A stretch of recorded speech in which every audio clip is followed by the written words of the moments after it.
Assalamualaikum warahmatullahi wabarakatuh. Kami dari kelompok 3 akan mempresentasikan mengenai konseling pada ibu menyusui.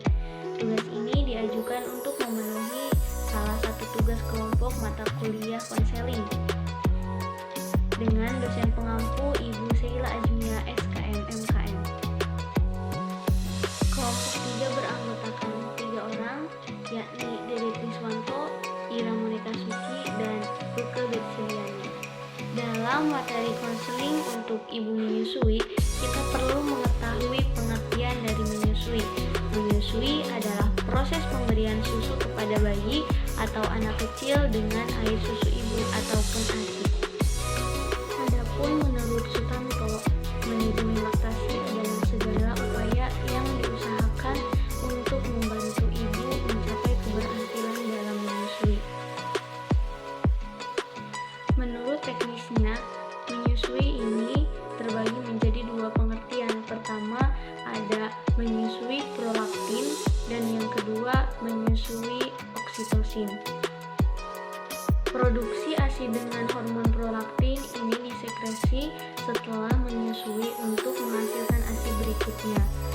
Untuk prolaktin ini lebih banyak disekresi pada malam hari. Produksi ASI dengan refleks prolaktin distimulasi dengan PRH, yaitu prolaktin releasing hormone. Ini dihasilkan oleh kelenjar hipofisis anterior yang berada di dasar otak. Hormon ini merangsang sel-sel alveolus yang berfungsi merangsang air susu. Dua adalah pengeluaran ASI dengan refleks oksitosin yang timbul akibat perangsangan puting susu dikarenakan hisapan bayi, bersamaan dengan mekanisme pembentukan prolaktin pada hipofisis ASI. Untuk teknisnya, rangsangan sensoris atau indera sentuhan dari puting ini mengalirkan prolaktin dalam darah sehingga bayi dapat menyusui. Yang membedakan antara refleks prolaktin dan oksitosin adalah untuk oksitosin ini bekerja sebelum atau selama proses menyusui agar ASI mengalir dan merangsang kepada kontraksi rahim, sedangkan prolaktin ini disekresi pada malam hari yang merangsang ataupun menekan adanya ovulasi. Dalam proses menyusui ataupun laktasi ini ada 3 proses dengan ditunjukkan refleks oleh bayi. Pertama, ada refleks mencari puting. Bila sesuatu menyentuh bibir bayi, maka bayi akan membuka mulutnya dan lidahnya akan turun serta menjulur ke depan. Yang kedua adalah refleks menghisap, di mana bila sesuatu telah menyentuh langit-langit mulut bayi, maka bayi dikatakan sedang menghisap. Selanjutnya yang ketiga adalah refleks menelan, di mana bila mulut bayi telah penuh dengan ASI, maka bayi akan menelan. Selanjutnya mengenai anatomi payudara. Payudara perempuan ini disebut juga dengan glandula mamaria sebagai organ seks aksesoris. Organ ini terletak pada sisi sternum yang meluas setinggi antara kostak kedua dan keenam ataupun di bagian dada. Pada payudara terdapat 3 bagian utama, yaitu ada korpus, yakni bagian yang membesar, areola yang berwarna kehitaman di tengah, lalu ada papila ataupun puting. Bagian ini menonjol di puncak payudara. Selanjutnya pada payudara ini terdapat organ penting di dalamnya, yakni ada lobus, lalu juga ada ductus lactiferus yang berfungsi sebagai saluran ASI dan ada sinus lactiferus sebagai gudang ASI.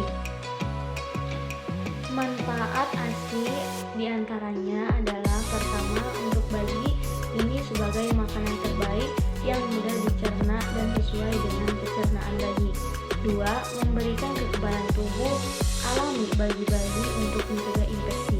3. Mencegah terjadinya alergi pada bayi.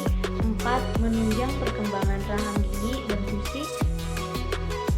Yang kelima, manfaat dari ASI adalah pertumbuhan dan perkembangan lebih optimal dengan mencerdaskan otak bayi. Bagi ibu, 1. Memperkuat ikatan batin dan kasih sayang antara ibu dan bayi. 2. Mempercepat berhentinya perdarahan setelah melahirkan.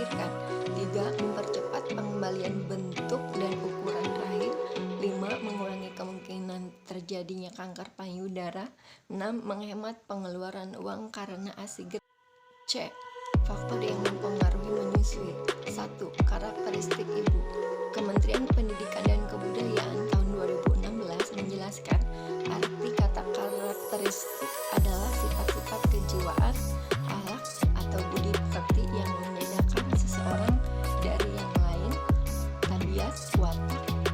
Menurut Noto Atmojo tahun 2014, karakteristik seseorang merupakan sifat yang membedakan seseorang dengan yang lain berupa pendidikan, pekerjaan, pendapatan, jumlah anak, dan jumlah keluarga dalam rumah tangga yang mempengaruhi perilaku seseorang.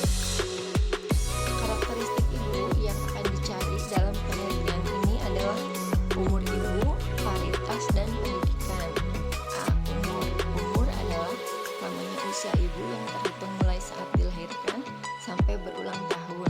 Semakin cukup umur, tingkat kematangan dan kekuatan seseorang akan lebih matang dalam berpikir dan bekerja, menurut Noto Atmojo tahun 2014. Hal ini sebagian dari pengalaman dan kematangan jiwa. Masa reproduksi wanita dibagi menjadi 2 periode. 1. Kurun reproduksi sehat dari 20 tahun sampai 35 tahun. 2. Kurun reproduksi tidak sehat kurang dari 20 dan lebih dari 35 tahun. Penelitian yang dilakukan oleh Agustia dan kawan-kawan tahun 2019 di Kabupaten Ogan Komering Ulu dalam jurnal Kesehatan Andalas.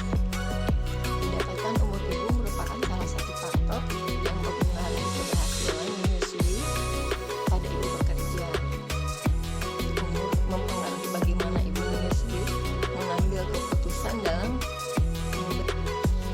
ASI. Semakin bertambah umur, maka pengalaman dan pengetahuan semakin bertambah. Selain itu, umur ibu sangat menentukan kesehatan maternal dan berkaitan dengan kondisi kehamilan, persalinan, dan nifas serta cara mengasuh dan menyusui bayinya. Ibu yang berumur 20 sampai 35 tahun disebut sebagai masa dewasa dan disebut juga masa reproduksi, di mana pada masa ini diharapkan orang yang telah mampu untuk memecahkan masalah-masalah yang dihadapi. 2. Pendidikan. Pendidikan adalah jenjang yang ditempuh seseorang sampai dengan mendapatkan ijazah. Pendidikan dapat mempengaruhi seseorang termasuk juga perilaku akan pola hidup. Semakin tinggi tingkat pendidikan seseorang, maka semakin mudah menerima informasi, menurut Noto Atmojo 2014. 3. Paritas.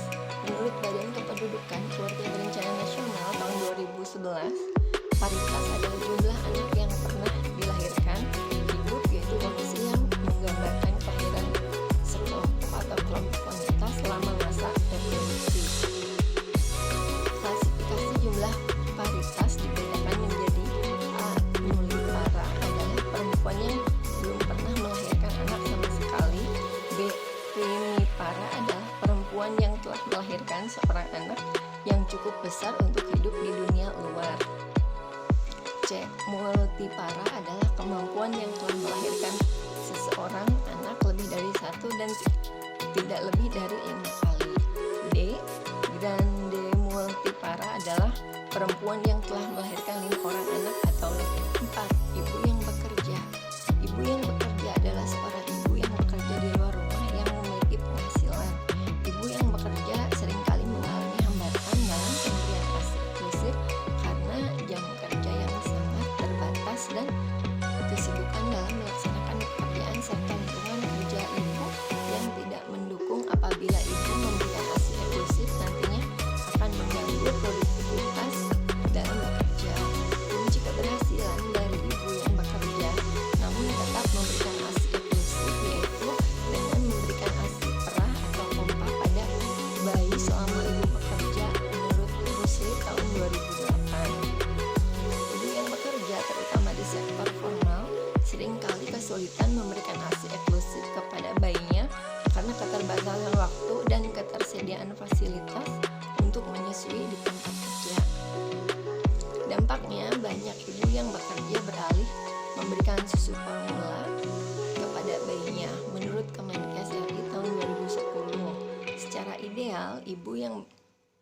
secara ideal tempat kerja yang mempekerjakan perempuan hendaknya memiliki tempat penitipan bayi atau anak. Dengan demikian ibu dapat membawa bayinya ke tempat kerja dan dapat menyusui bayinya setiap beberapa jam. Penyebab kegiatan pemberian ASI eksklusif pada ibu bekerja dipengaruhi oleh banyak faktor. Berdasarkan penelitian yang dilakukan oleh Aditya dan kawan-kawan tahun 2016, didapatkan hasil durasi perjalanan ibu yang singkat dari jumlah ke tempat kerja menjadi salah satu penyebab kegagalan dalam pemberian ASI eksklusif. Hal ini dapat diakibatkan karena mayoritas responden tidak menyiapkan ASI perah, 47,2% anaknya. Selain itu, ketersediaan sarana dan prasarana untuk menyusui di tempat kerja memegang peranan penting dalam keberhasilan pemberian ASI eksklusif. Menurut penelitian yang dilakukan oleh Madonna dan kawan-kawan tahun 2017, dalam 7 tindakan untuk mendorong kemajuan dalam menyusui, yaitu dengan meningkatkan akses ibu ke konseling menyusui, terampil di fasilitas kesehatan, adanya kebutuhan untuk mendengarkan dan menerima pendapat ibu tanpa penilaian, dan membantu ibu untuk membuat pilihan terbaik berdasarkan informasi dan saran yang relevan yang diberikan oleh konselor laktasi. Dan kegiatan ini dapat menjadi motivasi bagi ibu menyusui. Maka kegiatan konseling menyusui ini diharapkan dapat mendukung ibu untuk selalu tetap menjaga ASI diberikan secara eksklusif. Konseling ini diberikan 2 kali selama kehamilan dan 5 kali setelah melahirkan. Konselor laktasi adalah tenaga kesehatan yang telah mendapatkan sertifikat dari International Board for Certified Lactation Examiners untuk membantu mengatasi masalah menyusui yang muncul seperti mastitis atau anak kesulitan untuk menghisap. Konselor laktasi biasanya memiliki gelar IBCLC. Konselor laktasi adalah tenaga kesehatan berpengalaman yang membantu ibu mengatasi kesulitan saat menyusui. Konselor dapat membantu mempersiapkan mental dan fisik untuk menyusui. 2. Inisiasi menyusui dini atau IMD. Inisiasi menyusui dini adalah proses membiarkan bayi menyusui sendiri segera setelah lahir hingga 1 jam pertama setelah lahir sehingga terjadi kontak kulit antara ibu dan bayi. Manfaat IMD: yang pertama, dapat mensukseskan ASI eksklusif. Yang kedua, menambah kekebalan tubuh bayi karena terjadi perpindahan. Yang ketiga, bakteri baik ibu pada bayi. Yang keempat, ikatan kasih sayang ibu dan bayi semakin kuat. Yang kelima, bayi mendapatkan kolostrum atau ASI yang pertama kali dikeluarkan. 3. Teknik menyusui yang tepat. Tanda posisi yang tepat saat menyusui adalah sebagai berikut. Yang pertama, kepala ibu dan bayi dalam satu garis lurus. Yang kedua, seluruh badan bayi ditopang. Yang ketiga, bayi dipegang dekat dengan badan ibu.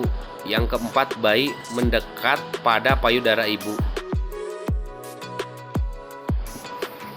5. Cara memerah ASI yang benar. Memerah ASI diperlukan untuk merangsang pengeluaran ASI pada keadaan payudara sangat bengkak, puting sangat lecet, dan bayi yang tidak dapat diberikan minum ASI karena alasan tertentu. Memerah ASI yang dilakukan dengan rutin dapat meningkatkan produksi ASI. Cara memerah ASI dengan tangan. Yang pertama, cuci tangan terlebih dahulu dan duduk santai dengan mencondongkan badan sedikit ke depan. Yang kedua, payudara dipijat dengan lembut dari dasar payudara ke arah puting susu. Yang ketiga, letakkan ibu jari di bagian atas areola dan jari telunjuk serta jari tengah di bagian bawah areola. Yang keempat, tekan jari ke arah dada, kemudian pencet dan tekan payudara di antara jari-jari, lalu lepaskan dorong ke ke puting seperti mengikuti gerakan mengisap bayi. Yang kelima, ulangi hal ini berulang-ulang sampai payudara menjadi lembek dan kosong. 6. Teknologi untuk memerah ASI.